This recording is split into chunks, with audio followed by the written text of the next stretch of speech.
Growing Blessing, selamat hari Minggu dan jangan lupa untuk beribadah. Seperti pada minggu luar biasanya, Growing Blessing akan selalu memberikan renungan singkat mengenai kebenaran firman Tuhan. Dan di minggu hari ini, Growing Blessing akan memberikan tema yaitu God's Plan for Your Life. Kenapa harus God's Plan for Your Life? Kenapa enggak mengenai rencana kita? Ini kan hidup kita, kenapa harus rencana Tuhan? Teman-teman, rencana Tuhan merupakan rencana terpenting dan rencana yang sangat indah yang pernah dan akan kita miliki dalam kehidupan kita. Mungkin seringkali kita berkata bahwa kita bisa menyusun rencana kita untuk kehidupan kita sendiri.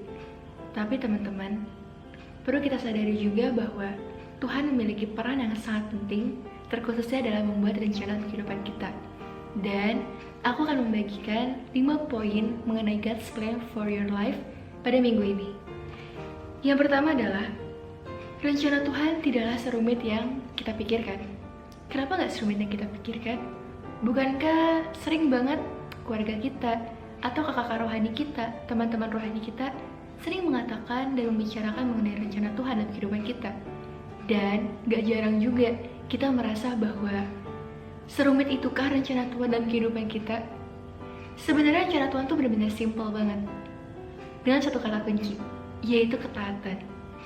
Satu kisah yang sangat-sangat membuat kita terpesona sama ketaatan seseorang adalah dari kisahnya Abraham. Abraham merupakan seseorang yang sangat-sangat memiliki kepribadian sangat dekat dengan Tuhan karena ketaatannya.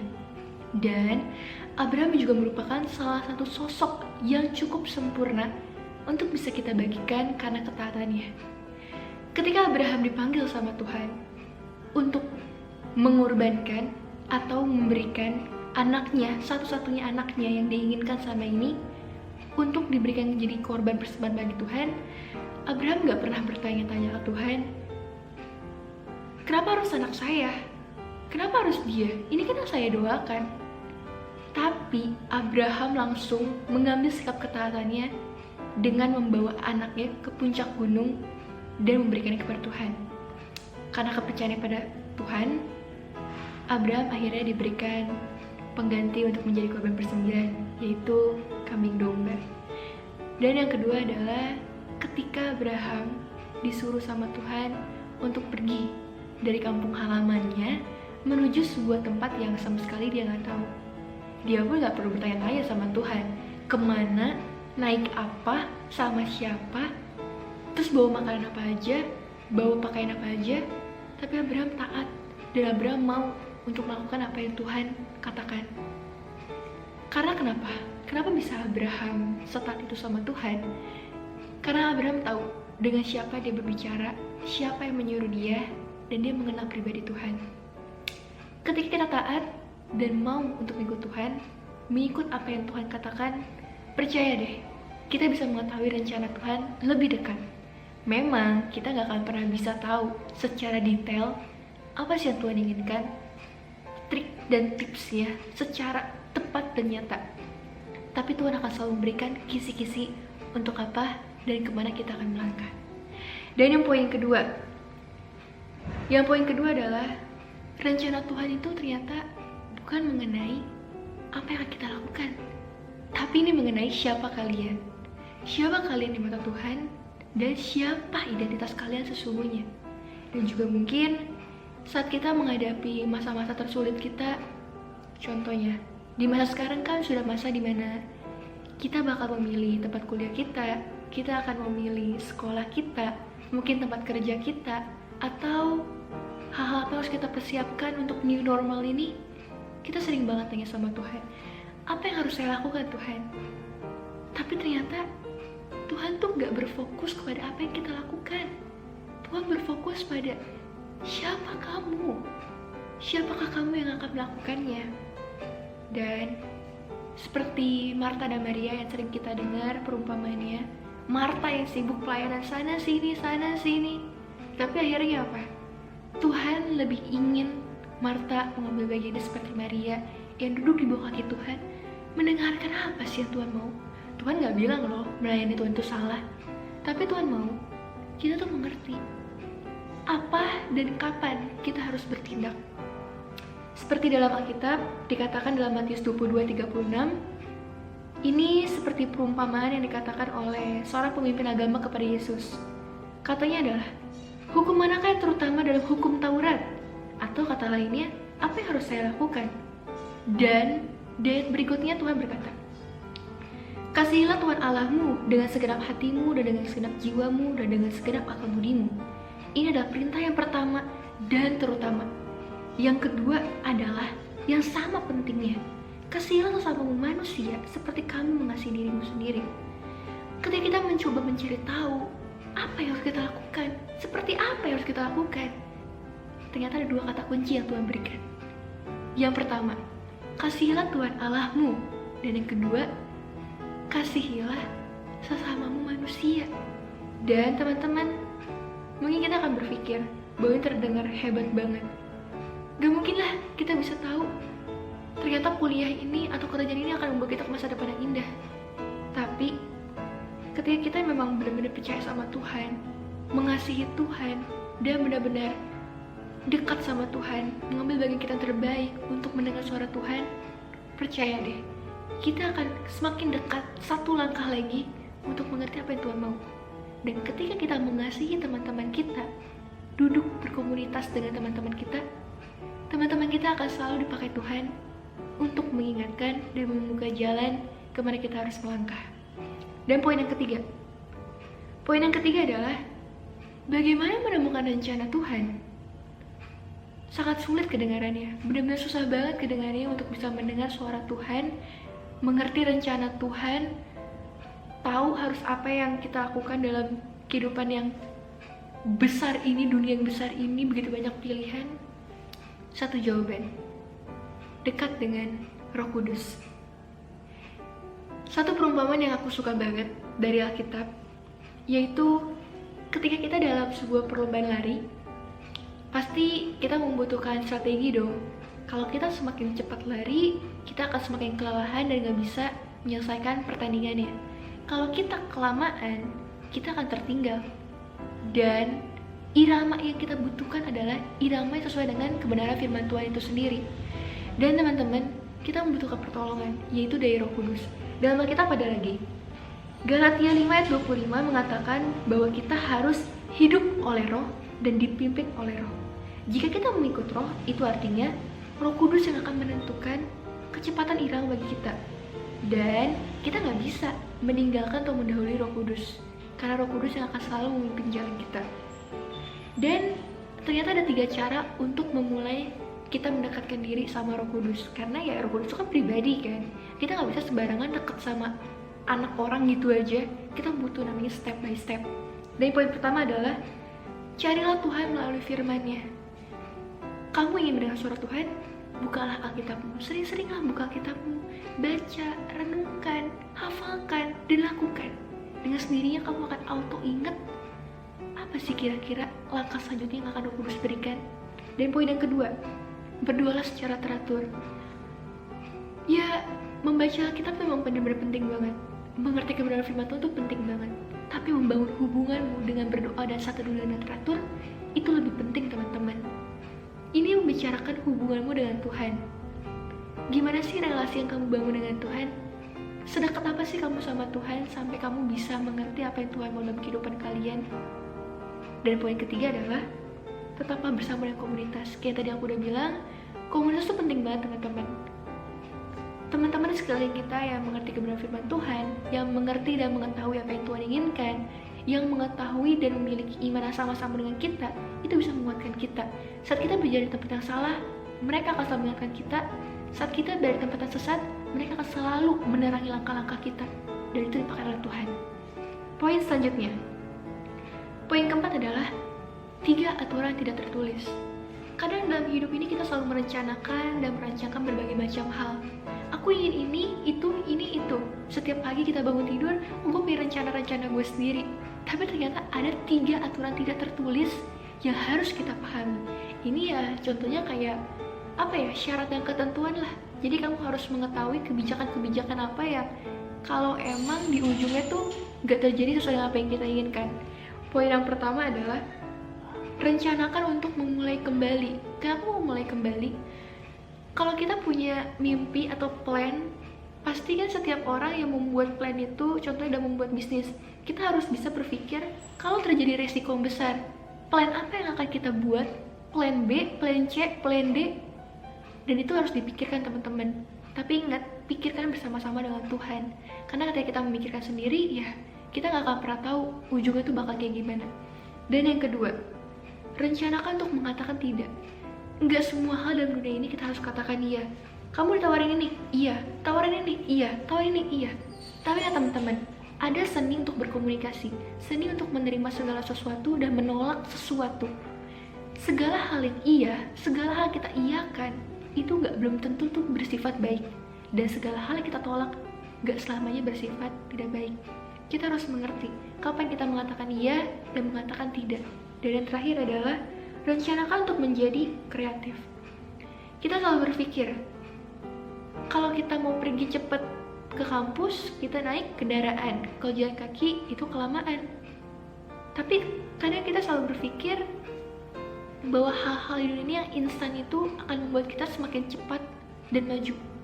Tapi ternyata banyak hal-hal kreatif yang bisa kita lakukan untuk menjadi pengganti kendaraan itu agar kita bisa cepat. Dan ini sama kayak kisah Gideon. Saat Gideon ingin berperang, lucu banget. Gideon tuh malah disuruh sama Tuhan, dia malah menggunakan kendi tanah liat dengan obor yang biasanya tuh nggak harusnya dan nggak sewajarnya untuk digunakan untuk berperang. Dan teman-teman, gunakanlah karunia apapun yang Tuhan berikan kepada kalian untuk menjadi sumber berkat dan menjadi jembatan untuk kalian menuju rencana Tuhan yang indah. Dan poin selanjutnya adalah, tadi kita udah bicarakan bagaimana dan apa yang akan terjadi jika kita tuh emang benar-benar gak bisa melihat rencananya Tuhan. Aku pengen kasih tau ke kalian sebuah kisah dari Nabi Yeremia.